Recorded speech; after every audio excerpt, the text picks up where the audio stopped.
प्रेमी सज्जनों, आप लोग काफी समय से बड़ी शांति से बैठे हुए हैं।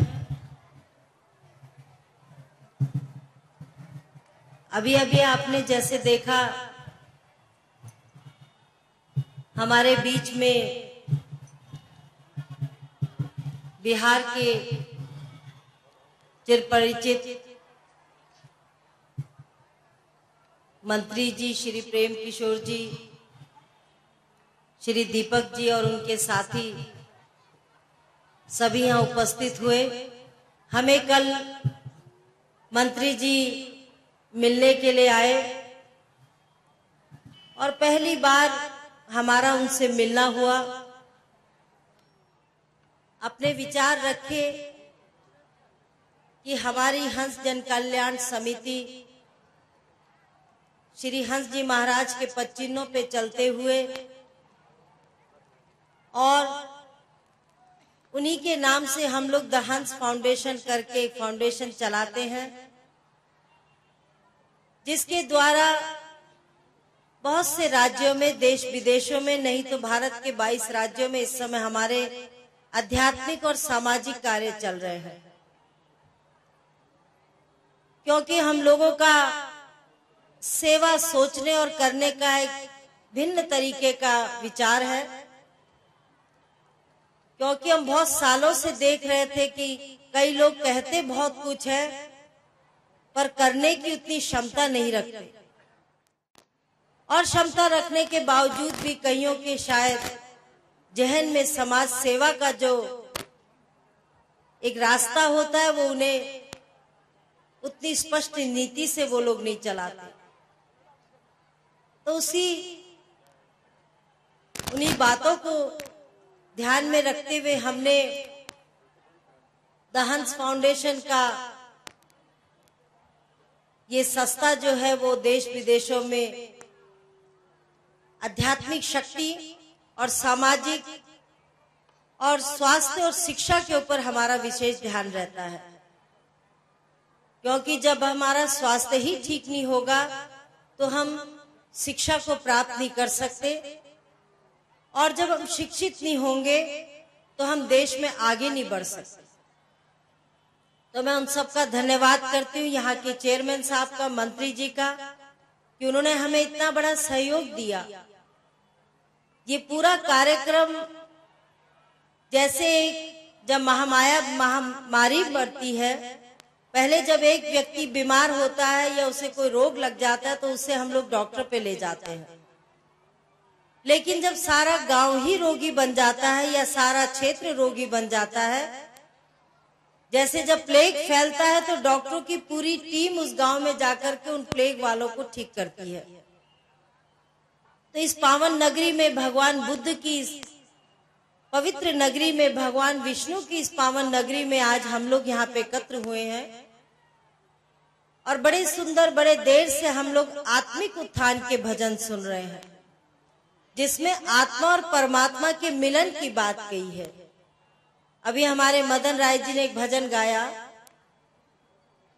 कि ये मिट्टी का तन है और इस मिट्टी के तन से, इस मटके से तू राम का नाम बोल। हम सभी जानते हैं, सभी सुनते हैं, रोज सुनते हैं। कहते हैं, भगवान कृष्ण भी कहते कि हे अर्जुन, तू हताश मत हो। इतनी अक्षनी सेना के बीच में भी अर्जुन के पास सारी शक्तियां थी, लेकिन भगवान कृष्ण के चरणों में वह अधीर हो जाता है और कहता है, हे प्रभु, अब मुझे शक्ति दो और मैं इस शक्ति के साथ में, आपकी शक्ति के बिना मैं कुछ कार्य कर नहीं सकता हूं। तो भगवान कृष्ण कहते हैं, हे अर्जुन, मैं तुझे ऐसे पावन नाम का ज्ञान कराता हूं जिस नाम के सुमरन मात्र से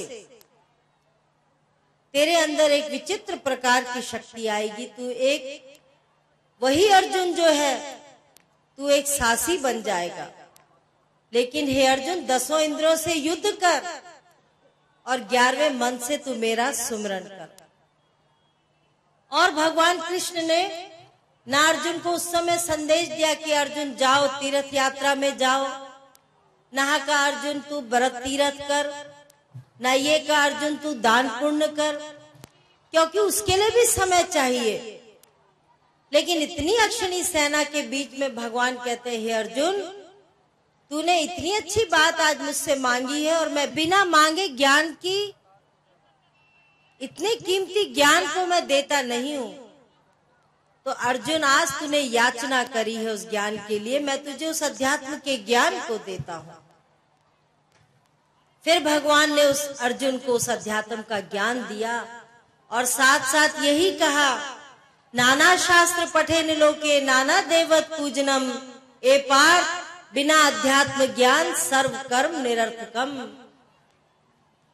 अगर हमें अपने ठौर का ही पता ना हो, हम लोग गया की तरफ आए, हम लोगों ने गया के लिए टिकट बुक कराई, रास्ते की ट्रेनें पूछी, बहुत सा सामान जोड़ा, 2 दिन की यात्रा थी, लेकिन हमने बहुत से उस यात्रा के लिए तैयारी की, बड़ी उमंग थी कि चलो भगवान विष्णु के पादुका के पास जाएंगे, उनके चरणों में प्रणाम करेंगे, अपने कुल के उद्धार के लिए प्रणाम करेंगे। और उधर भगवान बुद्ध के इतने सुंदर बोध गया में जाकर के हम दर्शन करेंगे। बहुत सुंदर हम लोगों ने यात्रा की तैयारी करी। लेकिन सोचिए जब इस संसार से हम जाएंगे, जब संसार से जाएंगे वहां के लिए हमने क्या तैयारी करी। बहुत सी माता बहनें बैठी हैं, बहुत जल्दी हो रही है, घर जाना है, शाम हो गई, भोजन पकाना है और बच्चों के साथ जाना है, बहुत सी दुविधाएं हैं। लेकिन हमने आगे जाने के लिए क्या तैयारी की है। मैं सबसे ये जानना चाहती हूँ कि इतना बड़ा थोड़े से मार्ग के लिए हम लोग इतनी यात्रा की तैयारी करते हैं, और जब हम इस संसार से चले जाएंगे तो हमारे साथ क्या जाएगा। जब शरीर ही मट्टी का है, मट्टी का घड़ा बनाया है शरीर ने। कबीरदास जी कहते हैं, ये तन काचा कुंभ का, कुंभ मतलब घड़ा, और ये तन कच्ची मिट्टी का एक घड़े के समान है। एक ठोकर लगती है, घड़ा टूट जाता है, और घड़े में जो भी रखा रहता है, दूध मट्ठा पानी, सब वहीं पर समाप्त हो जाता है। ये शरीर भी एक कांचे कुंभ की तरह है। लेकिन सबसे बड़ी विशेषता क्या है, 184 भरम दिया मानुष जन्म पायो, कहे नानक नाम संभाल सो दिन नेड़े आया।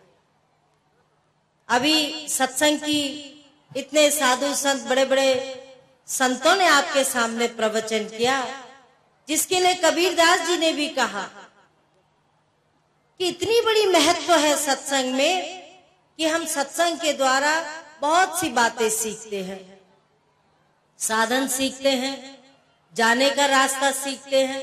सबसे बड़ी एक जिज्ञासा आती है मन में कि ये है क्या। अगर शरीर को मट्टी का है तो ये बाकी चीज क्यों दी भगवान ने। इसीलिए कहा कि स्वर्ग बुलावा भेजिया, दिया कबीरा रोए, जो सुख साधु संग में सो बैकुंठ न हो। इतना बड़ा सत्संग में सुख है, जो हमारे होने वाले आने वाले मन में जो विचार आते हैं सबका विनाश करके हमें एक उत्तम रास्ते की पहचान कराता है। और वो कैसी पहचान है, उससे हमारा जीवन दर जीवन तरता जाता है। कल हम विष्णु भगवान के चरणों में गए तो वहां लिखा था, सीता माता ने भी पिंडदान की है। महान पुरुषों ने आकर के भी यहाँ जो है अपने पितरों के लिए तर्पण किया। जब भगवान बुद्ध के वहां गए बोधि गया के मंदिर में, तो बड़ी शांति मिली कि ऐसे एक राजकुमार सिद्धार्थ ने अपने जीवन में कौन सा रास्ता अपनाया, जो आज अनंत युगों तक भगवान की पूजा हो रही है, आराधना हो रही है। और वहां आप देखेंगे कि हर देश का वासी आया हुआ है। कोई थाईलैंड से आया है, कोई जापान से आया हुआ है, कोई चाइना से आया हुआ है। वहां मजहब के नारे नहीं लग रहे हैं। वहां ये नहीं पूछा जा रहा है कि तू कौन से देश से आया, तू कहां से आया है। वहां एकमात्र संदेश बुद्ध की शिक्षा, बुद्धम शरणम गच्छामि। भगवान बुद्ध का जन्म भी राज्य परिवार में हुआ था। जब सिद्धार्थ छोटे थे, उनका नामकरण हुआ तो राजा सुद्धोधन के पास में पंडित लोग आते हैं, कहते हैं कि महाराज आपके घर में तो एक बैरागी का जन्म हो गया। राजन को चिंता हुई कि बेटा एक है, वही बैरागी बन जाएगा तो राजपाट कैसे चलाएगा। महाराज के अंदर एक जिज्ञासा आती है कि अगर मेरा बेटा साधु बन गया, सन्यासी बन गया, तो मेरे इस राज्य का क्या होगा।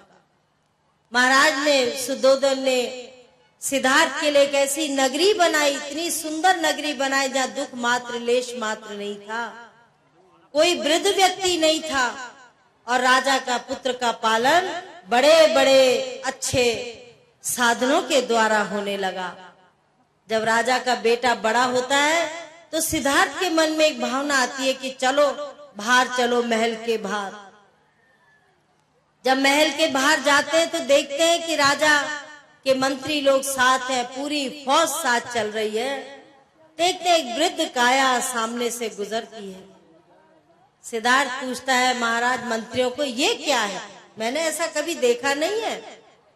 कहा महाराज अभी तो आप नव युवक हैं, फिर थोड़े थोड़े वृद्ध होंगे, संसार से हमने ऐसे ही चले जाना है, और जब जाएंगे तो अपने मित्र संबंधी रिश्तेदार कंधे में उठा करके राम नाम सत्य है, सत्य बोलो गत। अपने अपने धर्मों के अनुसार कोई दबाएगा, कोई जलाएगा, कोई कुएं में रख के आ जाएगा, लेकिन सब उस काया को त्याग देंगे। तो सिद्धार्थ के अंदर बड़ी जिज्ञासा होती है कि आज मेरी अवस्था ये है, कुछ समय बाद मैं वृद्ध हो जाऊंगा, कुछ समय बाद राम नाम सत्य हो जाएगा, तो भगवान ने भेजा ही क्यों है। अगर इस मानुष चलोक में भेजा है तो किस उद्देश्य से भेजा। जब आकर के जाना ही है तो कुछ ना कुछ कारण तो होगा, कुछ ना कुछ उद्देश्य होगा कि जिसे हमें ये मानुष चोला दिया। और भगवान बुद्ध जो सिद्धार्थ थे, उनके हृदय में हृदय परिवर्तन होने लगा और खोज में निकल पड़े। पत्नी को छोड़ दिया, पुत्र को छोड़ दिया, राज दरबार छोड़ दिया और खोज के लिए निकल पड़े। और लुम्बिनी में उनका जन्म हुआ। ढूंढते ढूंढते यहाँ बोध गया में एक पीपल के वृक्ष के नीचे उनको अध्यात्म की ज्ञान की प्राप्ति हुई।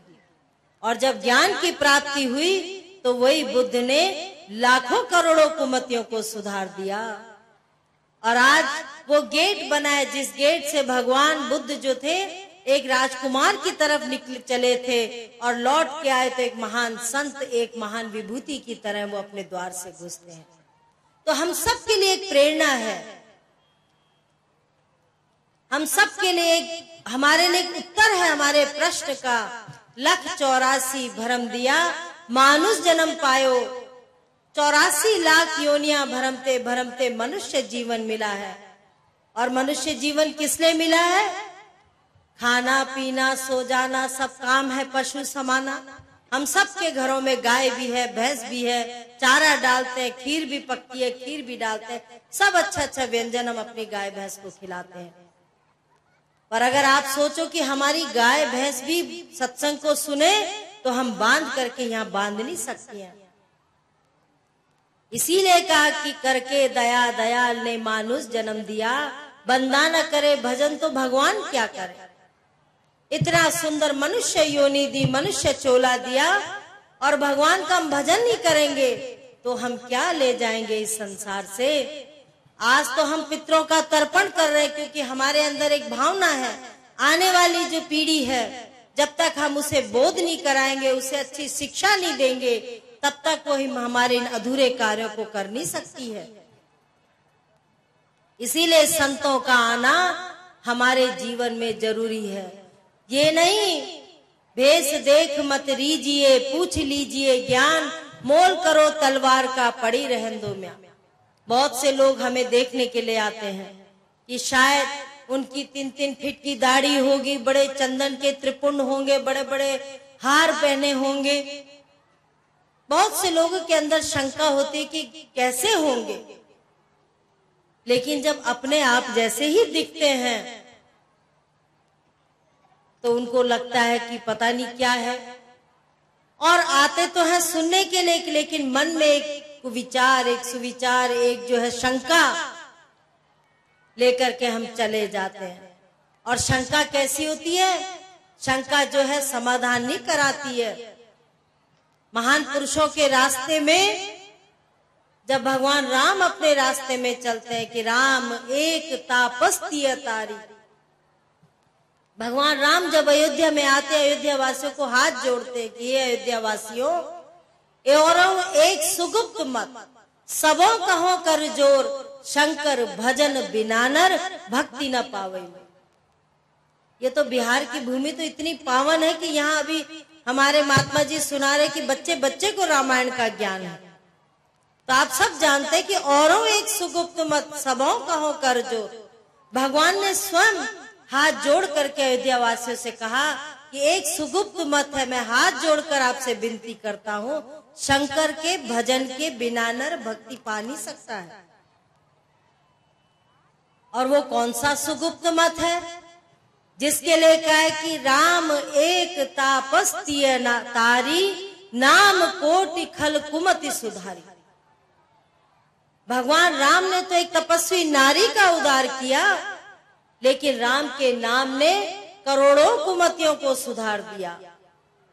आज हम भगवान बुद्ध के मंदिर में देखते हैं, अशोक ने घंटा दिया। अशोक के राजा अशोक के जो थे बड़े बड़े किलों के द्वार थे, उसने भगवान बुद्ध के लिए लगा दिए। और जहां जहां भगवान बुद्ध की शरणागति में जाता था अशोक, वहां वहां एक अपना स्तंभ लगा देता था कि भगवान बुद्ध का नाम जब होगा तो अशोक का नाम भी जाना जाएगा। लेकिन विचारों में अशोक बिल्कुल उल्टा था, पर भगवान बुद्ध के नाम की शिक्षा से, भगवान बुद्ध की अध्यात्म की शिक्षा से अशोक ने अपने जीवन को बदल दिया। और जब जीवन को बदला तो अशोक भी भगवान की शरण में चला गया। सारा परिवार बुद्धम शरणम गच्छामि हो गया। ऐसे हमारे भारत भूमि में जगह जगह ऐसे ऐसे महान पुरुषों का जन्म हुआ कि जिन्होंने अपने जीवन काल में शिक्षा दी, अध्यात्म की शिक्षा दी। क्योंकि भगवान बुद्ध ने, और चाहे हम उन्हें भगवान राम कहें चाहे कृष्ण कहें, जब सारे ही वेदों का ज्ञान जो है अर्जुन को था, तो एक अध्यात्म के ज्ञान के लिए अर्जुन तड़प रहा था। अर्जुन के अंदर जो है विचार उमड़ रहे थे कि मैं किस तरह अपने पूर्वजों का, अपने इष्ट मित्रों का सामना करूं। लेकिन भगवान ने ऐसे अध्यात्म ज्ञान की दी, उसके अंदर चर्चा करी, जिस ज्ञान को समझ करके अर्जुन जो है प्रभु के चरणों में पड़ गया और यही कहता है, प्रभु मैं आपको मित्र समझता था, संबंधी समझता था, पर आपने मेरे चक्षु, एक तो हमारे देखने के नेत्र हैं, लेकिन एक है ज्ञान के चक्षु। और जब ज्ञान के चक्षु हमें मिलते हैं तो हमें जर्रे जर्रे में है झांकी भगवान की, किसी सूझ वाली आंख ने पहचान की। आज हमने भक्ति को एकमात्र अपना मनोरंजन का साधन बना रखा है। एक माला हम हाथ में फेरते हैं तो संत कहते हैं कि माला तो कर में फिरे, जीभ फिरे मुख माही, मनुआ तो दसों दिशाएं फिराए, ये तो सुमरन नाही। दो लोग लज्जा के लिए माला को फेरते हैं कि राम राम राम राम राम राम, लेकिन सोचो विचारो अंतिम समय आएगा जब लेटे रहेंगे और शायद कोमा में न चले जाए। ऐसी आजकल बीमारी हो गई है कि मनुष्य शैया में लेटा है और पता नहीं कहाँ उसका भगवान ने कहाँ प्राण अटका रखा है। कई लोग कहते हैं बेटा अंतिम समय में नाम का सुमरण करो। भाई खाते तो हम रोज हैं, अपने शरीर को तो हम पूरी ताकत देते हैं, लेकिन कभी सोचते हैं कि हमने अपनी आत्मा के लिए क्या किया है। और वैसे ही आत्मा को जगाने के लिए ऐसे संतों के द्वारा, संतों की बाणी बड़ी अटपटी, झटपट लखे न कोई, और जो झटपट लखे तो चटपट दर्शन हो। आज इतना बड़ा आपके सामने सम्मेलन किया गया। ये छोटा सा लड़का धर्मेंद्र हमारे आश्रम में सेवा करते हैं, और एक बार उन्होंने प्रार्थना करी कि माता जी आपके इधर इतने बड़े बड़े सम्मेलन होते, मेरे गया में भी कुछ कर दीजिए। तो मैंने कहा भाई गया में तो हम किसी को जानते नहीं है, जो जानते हैं वो यहीं आ जाते हैं। कि नहीं माता जी, आप लोगों के आशीर्वाद से ऐसी बात नहीं है, आप हिम्मत देंगे तो हम जरूर जाएंगे। और यहाँ आकर के उनके चाचा जी, फिर परिवार जुड़ा, पड़ोसी जुड़ा, गांव जुड़ा, शहर जुड़ा, बड़े बड़े हमारे मंत्रीजियों से उन्होंने जान पहचान कराई। हमारे दिल्ली में एक रजा हैं, वो भी इसी क्षेत्र से हैं, दूसरे धर्म के होने के बावजूद भी उन्हें हमारे फाउंडेशन के कार्य करते हैं।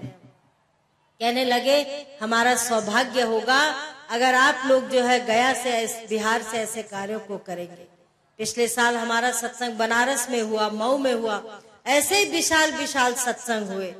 और जब सत्संग हुआ उसके बाद बहुत से लोगों ने दीक्षा को प्राप्त किया। और उसके साथ साथ फाउंडेशन बहुत से ऐसे कार्य करती है जहां पर कि व्हील चेयर दी जाती है, और अपंग कोई होते हैं तो उनको वही साधन दिया जाता है। बिलो पॉवर्टी लाइन के जो होते गरीब बच्चे होते उनको शिक्षा के द्वारा मदद की जाती है, जिससे समाज में एक जागृति बनी रहे।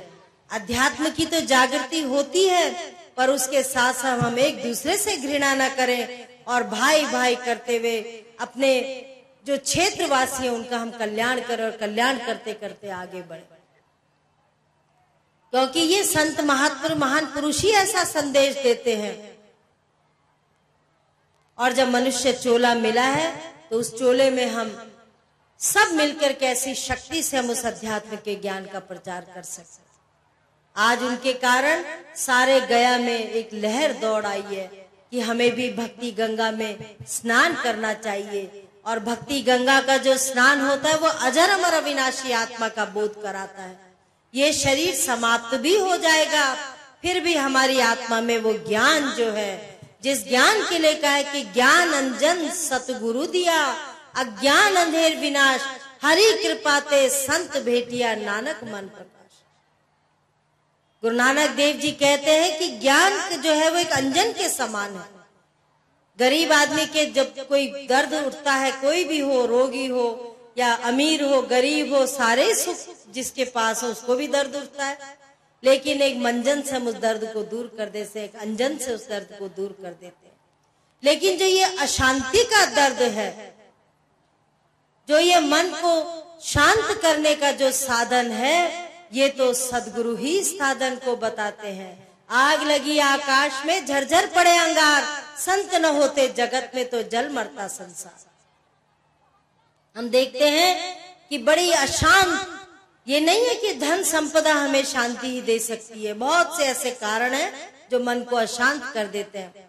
पर हम जब सत्संग सुनते हैं, संत महात्माओं के पास बैठते हैं, किसी धार्मिक स्थान में जाते हैं, तो हमारा मन स्वतः ही शांत हो जाता है। लेकिन जब हम उस विद्या को जानेंगे, उस अध्यात्म के ज्ञान को अपने अंदर डालेंगे, तो कितनी हमारी बाहर की मट्टी का जो कांचा कुंभ का है, ये भी पावन बन जाएगी। राजा जनक जिसके पास सब कुछ था, राजा जनक रात को स्वप्न में देखते हैं कि अपने घुड़सवारों के साथ जंगल में गए हैं और उनसे बिछड़ गए हैं। बिछड़ते हैं तो भूख लगती है, खिचड़ी बनाते हैं, और जैसे पत्तल में खिचड़ी बनाते हैं, जंगल में एक बैल आता है और खिचड़ी को रोनता हुआ चला जाता है। इतना रोते हैं भूख के मारे, इतना रोते हैं कि अपना उनका जो तकिया था वो गीला हो गया। और जब गीले तकिए से काया लगी तो नींद खुलती है। नींद में देखते हैं चांदी के पलंग में सोए हैं, कोई पंखा हिला रहा है, सेवक सेविकाएं चारों तरफ खड़े हैं। राजा जनक को भ्रम हो जाता है और कहता है कि वो सत्य था कि ये सत्य है। अभी तो कुछ पल मात्र पहले मैं एक भिखारी बन गया था, इतना राजपाट होने के बावजूद भी मैंने अपने लिए खिचड़ी बनाई, और वो खिचड़ी भी मेरे भाग्य में नहीं थी। वो क्या था? राजा जनक सारे दरबार में मुनादी करा देते कि जो मेरे इस सत्य के प्रश्न को हल कर देगा वही मेरा राजगुरु होगा। अब सारे जब राजा ने ऐसी मुनादी करा दी, लेकिन शर्त यह है कि जितना समय घोड़े में बैठने में लगता है उतने ही समय में मेरे मन को शांति मिलनी चाहिए, मुझे वो ज्ञान मिलना चाहिए, मेरे प्रश्न का उत्तर मिलना चाहिए।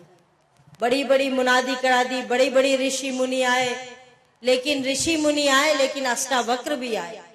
अष्टावक्र अपने समय के ज्ञानी गुरु थे, लेकिन उनका शरीर टेढ़ा मेढ़ा था, अंग टेढ़े मेढ़े थे। जैसे ही अष्टावक्र दरबार में घुसते हैं तो सारा दरबार में जो बड़े बड़े त्रिपुंडकारी थे, ऋषि मुनि थे, हंसने लग गए। अष्टावक्र कहते हैं कि हे जनक, तुमने मुझे चमारों की सभा में क्यों बुलाया? तो राजा हकपका गए कि अष्टावक्र तुम क्या कह रहे हो? कहा महाराज, यहाँ एक भी ऐसा नहीं है जो मेरे अंदर ज्ञान को जानता हो, मेरे अंदर की उस पूंजी को समझता हो। ये सब तो मेरे शरीर की, मुझे चमड़े का शरीर है, ये इसकी पहचान कर रहे हैं। अष्टावक्र कहने लगे, राजन, तेरे प्रश्न का उत्तर मेरे पास है। मैं यही कहता हूं कि ना वो सत्य है ना ये सत्य है। वो स्वप्न में जो तुम देखते हो भिखारी बने वो भी सत्य नहीं है, और जो तुम राजा के पलंग में बैठे हो सोने चांदी से लदे हो ये भी सत्य नहीं है। जब कल संसार से चले जाएंगे तो ना वो सत्य है ना ये सत्य, ये भी हमेशा हमारे साथ नहीं रहना है। तो सत्य क्या है? उमा कहो मैं अनुभव अपना, सत्य हरि भजन जगत एक सपना। अष्टावक्र कहते हैं, हे जनक, सत्य तो कुछ भी नहीं है, सत्य सिर्फ हरि भजन है। उस भगवान के भजन के बिना संसार में आया है सो जाएगा, राजा रंक फकीर, एक सिंहासन चढ़ चला एक बांधा जाए जंजीर। राजा ने भी जाना है, रंक ने भी जाना है, और गति क्या होगी? ये नहीं है कि राजा है तो उसको चांदी के पलंग में भेजेंगे, वो भी उसी बांस की खपचियों में जाएगा। अगर रंक है वो भी कपड़े का बंधा हुआ जाएगा, कपड़ा भी यही रह जाएगा, घास फूस रह जाएगी। जब तक मनुष्य जीवित होता है और थोड़ा सा धन आता है तो सोचता अपने लिए सुख साधन ढूंढूं, मोटे मोटे गद्दे बनाते हैं और अच्छे गद्दे लगते हैं और अच्छे, क्योंकि शरीर जो है गद्दों की आवश्यकता होती है, सुख की आवश्यकता होती है। लेकिन जब प्राण शक्ति चली जाती है तब वही काया वो बांस के डंडों में लेट करके संसार से जाती है। इसीलिए संत कहते हैं, संत मिलन को चालिए। उस तरफ जरा शांति कराओ। जिसने जाना है वो चुपचाप उठ के चला जाए, कोई बात नहीं, समय हो रहा है तो चुपचाप आप शांति से उठ के जा सकते हो। कहा संत मिलन को चालिए, तज माया अभिमान, ज्यों ज्यों पग आगे बढ़े कोटिन यज्ञ समान। ये भी संतों की वाणी है। जब असंख्य रासु यज्ञ भगवान कृष्ण कराते हैं तो 1 घंटा बजवा देते। जब कौरव पांडव ने जीत लिया, पांडवों को कहा तुम रासु यज्ञ कराओ, बहुत सी आत्माएं, बहुत से शरीर समाप्त हुए, तो भगवान ने 1 घंटा बजा दिया कि जब तुम्हारा रासु यज्ञ सफल हो जाएगा ये घंटा स्वयं बज जाएगा। बहुत से साधु संत आए, ऋषि मुनि आए, भोजन करते चलते गए, रात हो गई, घंटा नहीं बजा। पांडवों के चेहरे उतर गए, महाराज अब क्या कमी रह गई? तो दूर दृष्टि से भगवान देखते हैं कि एक साधु कहीं दूर बैठा, उसने भोजन नहीं किया, और उसकी शर्त है कि हजारों वर्षों की तपस्या का फल जब मुझे मिलेगा तभी मैं अपना व्रत तोड़ूंगा और तभी मैं भोजन के लिए आऊंगा। तो द्रौपदी कहती है, महाराज अगर उनकी ऐसी जिद है तो आप चलिए और हम उनको मनाने के लिए जाएंगे। तो जब वो जाते हैं तो साधु कहता मैं भोजन नहीं करूंगा, मुझे तो हजारों वर्षों की तपस्या का फल पहले मिलेगा, तब मैं तुम्हारे राजस्व यज्ञ का भोजन करूंगा। तो माता की अंदर शक्ति होती है, जो दूर दृष्टि वाले होते हैं उनके अंदर एक शक्ति होती है। माँ कहने लगी कि हे कृष्ण, संत मिलन को चालिए, तज माया अभिमान, जो जो पग आगे बढ़े कोटिन यज्ञ समान। आप तो संत हैं, आपके दर्शनों के लिए हम आए हैं, और आपके दर्शनों से हमारे पास करोड़ों यज्ञों का फल हो गया है, उसमें से आप हजारों यज्ञों का फल ले लो और आप चलिए हमारे भोजन के लिए। वो ऋषि तपस्वी जो थे उनके विचारों से महान विचार वाले थे, और कहने लगे चलो पांडवों, चलो कृष्ण भोजन कराओ। और जैसे उन्होंने भोजन किया, राजसु यज्ञ का घंटा बज गया। तो इसीलिए कहा कि साधु आग लगी आकाश में, झरझर पड़े अंगार, संत न होते जगत में तो जल मरता संसार। अनादि काल से संतों ने ही हमारे जीवन को संभाला, इसीलिए हमारे भारत भूमि स्वर्ग जैसी हुई, क्योंकि संतों ने वहां तपस्या करी और तपस्या करने के बाद में हमारे लिए एक रास्ता बना करके छोड़ा, जिस रास्ते में अज्ञानी होगा, शांति होगा, चंचल मन वाला भी चलेगा तो उसको शांति मिल जाएगी। इसीलिए हम उदाहरण लेते हैं महान पुरुषों के जीवन का, क्योंकि जिस तरह महान पुरुष मानुष चोले में आए और मनुष्य चोले में आकर के उन्होंने दीक्षा प्राप्त करी और दीक्षा प्राप्त करके अपने जीवन को धन्य बनाया, इसीलिए गुरु नानक देव जी कहते हैं आप जपे औरों को जपावे, नानक निश्चय मुक्ति पावे। ये ऐसी पद्धति है कि हम भी स्वयं इसका सुमरन करें, औरों को भी सुमरन कराएं। नानक देव जी कहते हैं कि गुरु महाराज कहते हैं कि नानक निश्चय मुक्ति पावे। अभी हमारे सामने सुधीर जी ने इतने अच्छे संक्षिप्त में वेदों की बात बताई, बाइबल की बात बताई, और बाइबल में भी जीसस यही कहते हैं कि तुम दरवाजा खटखटाओगे तो तुम्हारे लिए दरवाजा अवश्य मिलेगा, खुला मिलेगा। लेकिन भैया जब दरवाजा ही नहीं खटखटाओगे, जैसा प्यासा कुएं के पास खड़ा रहता है, हाथ पे हाथ धर के खड़ा हो जाए, कुएं से पानी जो है उसके मुंह में नहीं आएगा, उसे झुकना पड़ेगा। तो यही पद्धति हमारे संतों ने बताई है कि चलते चलते संतों के दर्शन करते हुए जब हमें एक इच्छा हमारे अंदर जागृति पैदा हो जाती तो हम रास्ते को पकड़े, क्योंकि जाना तो संसार में सब नहीं है। अल्लाह ताला भी कहता अगर है शौक मिलने का तो हरदम लौ लगाता जा। अब वो हरदम लौ कैसे लगा सकते हैं? परम प्रकाश रूप दिन राती, नहीं चाहिए कछु दिया घृत पाती। सारे ही धर्मों के पीर पैगंबर जो है आत्म प्रकाश की बात करते हैं, उस लाइट की बात करते हैं, उस डिवाइन लाइट की बात करते हैं, नूरे इलाही की बात करते हैं, दिव्य प्रकाश की बात करते हैं। हमारे गायत्री मंत्र में भर्गो देवस्य धीमहि उसी ज्योति की बात होती है। क्योंकि जब पानी बढ़ता और प्यास लगती है तो कोई हम उस समय ये नहीं पूछते, गूंगा भी इशारा करता है कि प्यास लगे मुझे पानी पिलाओ। वो बात जबान से बोल नहीं सकता है, लेकिन पानी मिलते ही उसकी प्यास बुझ जाती है। कोई वाटर कहता है, कोई नीर कहता है, कोई जल कहता है, पर काम क्या है? उस प्यास को बुझाने का काम है। तो जो अध्यात्म की चर्चा होती है ये भी हमारी प्यास बुझाती है। ये भी उस अध्यात्म की जो हमारे अंदर की एक प्यास है, जिसे आज हम भक्ति का साधन कहते हैं, मनोरंजन का साधन कहते हैं, वो साधन से हमारी प्यास नहीं बुझेगी। मन मंदिर दिल द्वारिका, काया काशी जान 10वां द्वारा देहरा, तामे ज्योति पहचान। भगवान ने ये तन माटी का बनाया, पर इसके अंदर उस देवता की उस शक्ति को हमारे अंदर दिया। और उसको भगवान भी बड़ा चालाक था, क्योंकि अगर भगवान चालाक नहीं होते तो आज कोई उसको ढूंढता नहीं। भगवान भी समझता था कि देखो स्पेस तक भी आदमी चला जाएगा, समुद्र की जो है तलहटी तक भी आदमी जा सकता है, हिमालय के ऊंचाइयों तक आदमी पहुंच सकता है, पर उस ज्ञान को, उस अध्यात्म को मैं कहाँ छुपाऊंगा? सबके हृदय में छुपाऊंगा। क्योंकि बाहर तो ढूंढ रहे हैं हम लोग, पर मन के अंदर कोई नहीं झांक रहा है। मन मंदिर तन भेष कलंदर, घटी तीरथ नावा, तेरे पिया तेरे प्रणत बसत है। उसने कहा कि तेरे हृदय में ही वो बस रहा है, हृदय से बाहर नहीं है। हम बाहर ढूंढ रहे हैं, क्योंकि हमारी वृत्तियां बाहर की ओर हो गई हैं और हम बाहर ढूंढ रहे हैं, सोचते हैं यहाँ हमें मिल जाएगा। कबीरदास जी कहते हैं मेरे पिया ने ये चादर दी थी और ये चादर मैली हो गई, अब पिया अपना नाम रूपी साबुन लगाए दियो रे। ये चादर तो तूने ही दी है, लेकिन मैंने इस संसार में आके चादर गला दी है, खत्म कर दिया, गंदी कर दी है। अब तू इसमें नाम रूपी साबुन जब देगा तो उस चादर को मैं धोऊंगा और फिर जाने का कर्म करूंगा।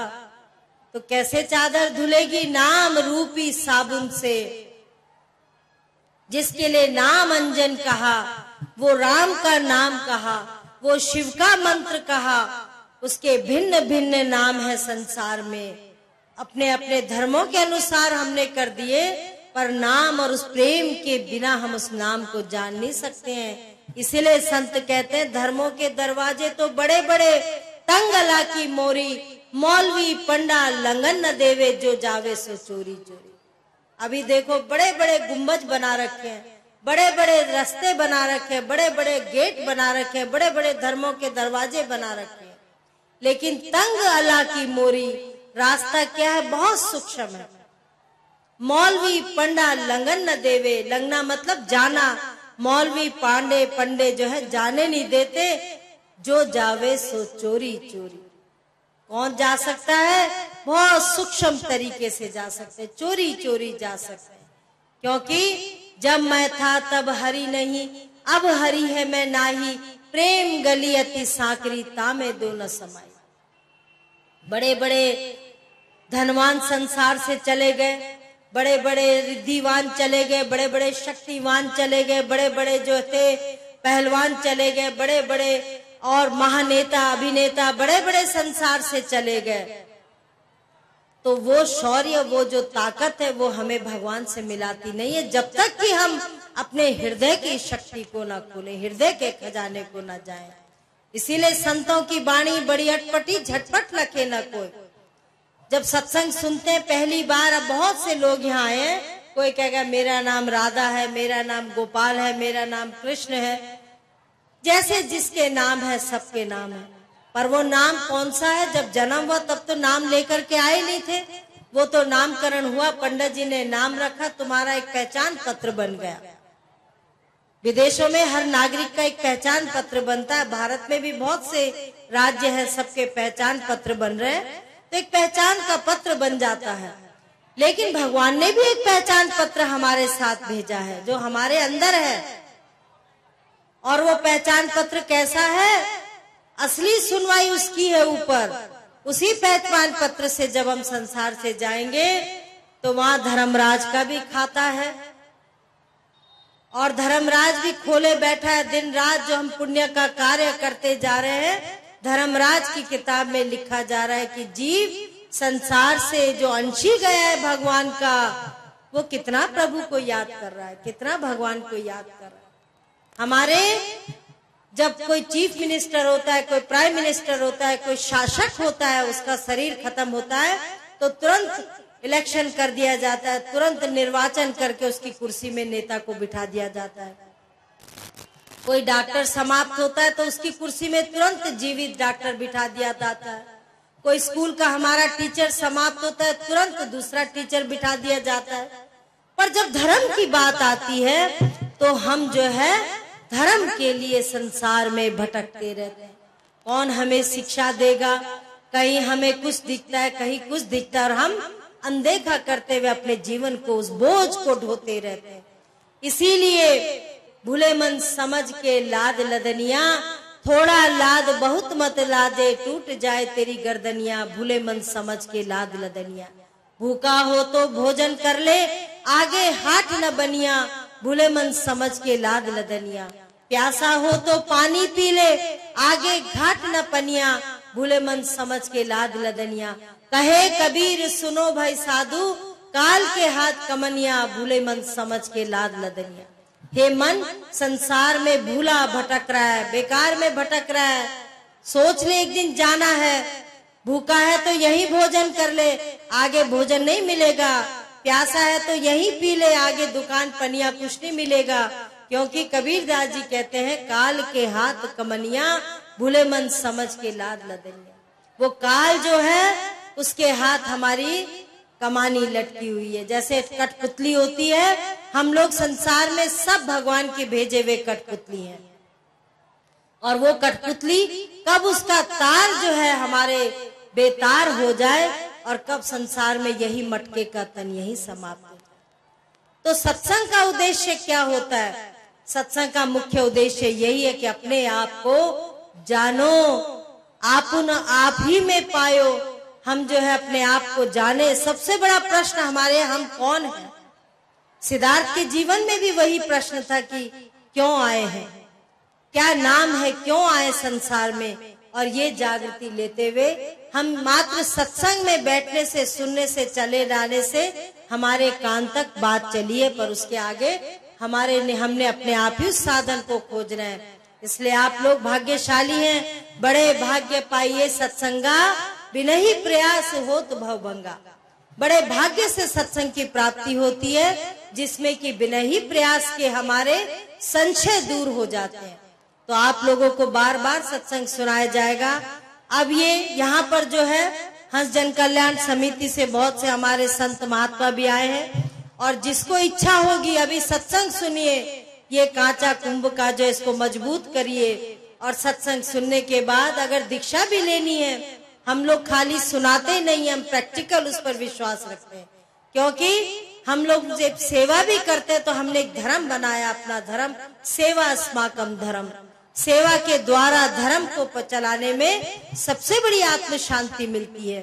तो आप लोग जो है यहाँ पे फोन नंबर भी है, पते भी हैं, अगर किसी को जानने की इच्छा है तो उसको मिल सकता है, क्योंकि श्रद्धावान लभ्यते ज्ञानम, श्रद्धा वाले को ही रास्ता मिलता है। अगर हम पूछेंगे नहीं, परसों हमारे भक्तों की ट्रेन मुझे लगता है 10-8 घंटे लेट हो गई, लेकिन एक ध्येय था कि जाना है। अगर चले गए बस्ता लेकर के और ढूंढते रहे तो बिना ठौर के, कबीरदास जी कहते ठौर का नाम ना होगा तो पता नहीं कहाँ पहुंच जाएगा। अब समय बहुत कम है, थोड़ी सी आयु मिली है, मनुष्य चोला मिला है। इस मनुष्य चोले में परिवार की भी सेवा करो, अपने तन की भी सेवा करो, पर आए किस लिए हैं, किस उद्देश्य से, उसको जरूर ढूंढो, और ढूंढोगे तो जरूर उसकी प्राप्ति होगी। तो इसलिए आप लोगों को बहुत बहुत दुआ आशीर्वाद। समय का सदुपयोग करें। समय ऐसी चीज है कि दोबारा जीवन में वो समय नहीं आएगा, तो आप लोग समय का सदुपयोग करते, शिक्षा को याद करते हुए अपने जीवन को धन्य बनाएं। और किसी को जानने की इच्छा है तो उनके लिए यहाँ पे बहुत से संत महात्मा आए हुए हैं, तो आप लोग जो है भजन सुमरन करें और सबको दुआ आशीर्वाद।